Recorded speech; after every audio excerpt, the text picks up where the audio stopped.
এই তোরা তো 3 ভাই বোন, তোরা 2 ভাই যেরকম সম্পত্তির ভাগ পাবি তোর বাপের, তোর বোনটাও তো তাই পাবে। তা তারে শরীক ফাঁকি দিচ্ছিস কেন? হ্যাঁ কাকা, আপনার কথা ঠিক আছে। তা আমরাও শরীক ফাঁকি দিচ্ছি কিভাবে? বিয়ের পরের তে ধরে ওর টাকা দিয়ে যাচ্ছি। আমরা যেই পরিমাণ টাকা ওরে দিছি, এই জমির থেকে 3 গুণ টাকা ওরে আমরা দিয়ে দিছি।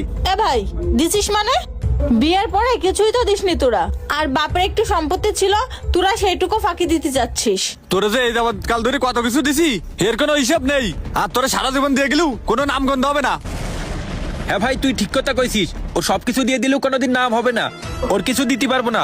এই তুই এদের কাছে যা। চাচা, ওরে যদি বাপের সব সম্পত্তি যদি দিয়ে দেওয়া যায় না, তা ওর জীবনে মন ভরবে না। তাই ওর যত এত লোভ, ও যখন আমাকে জমি নিতে আইছে, ওর কোনো জমি হবে না, কিন্তু দূর হোক, ওর কোনো জমি দেবো না। এই অত কিছু জানি না, আমার ভাইয়ের সম্পত্তি একবারে ঠিক মতো বন্টন করবি। আমি ভাইকে বন্টন করে দিয়ে যাব। তোরা 2 ভাগ পাইছিস, আর 1 ভাগ গুন্ডে বুঝাই দে ঠিক মতো।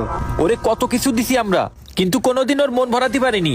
এইটুকু জমি আমাদেরই লাগবে। আমাকে ছেলে বিলে বড় হচ্ছে, আমাদের একটা ভবিষ্যৎ আছে না? ও যদি এখান থেকে সব নিয়ে যায়, তাহলে আমাদের ভবিষ্যতের কি হবে? আমরা কোনো জমি টমি দিতে পারবো না। ওরে এই জায়গাতে চলে যাতি কন। এ ছোট ভাই, এ বড় ভাই, তোরা এইভাবে আমারে ঠকাইস না। সর, আমরা কোনো জমি দেবো না, সর। ওরে মাগো, তোরা মেয়েটারে মারলি, তুই আমার সামনে আমার ভাইজিরে তোরা মারলি, এত বড় সাহস! আমার সামনে এখন এই জমির ভাগ হবে। তোরা কি পাইছিস? এ ভাই শোন, এদিকে আয়। হ্যাঁ বল। আব্বা আমাকে যে 1 লাখ টাকা দিয়ে গেল না, ওই টাকাটা চাচারে দিয়ে দে। চাচার তো মেলা লোভ, তাহলে চাচা সালিশটা আমাদের দিকে করবে না। আচ্ছা ঠিক আছে, চল। হ্যাঁ চল। ও চাচা শোনেন, একটু এদিকে আসেন তো। কেন, কি হয়েছে, কি বলবি? আবার ওইদিকে টানতেছিস কেন? তোদের কাজকর্ম আমার মোটেও ভালো লাগতেছে না।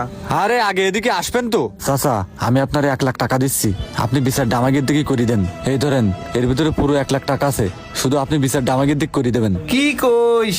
তোরা আবার টাকা পয়সা নিয়ে আইছিস? আরে রাখেন আপনি। যাক, এমনি অভাবের দিন, এসবের আবার কি দরকার ছিল? শুধু একটু আমাদের দিকে ওই কথা বলি, ঠিক আছে? আসেন।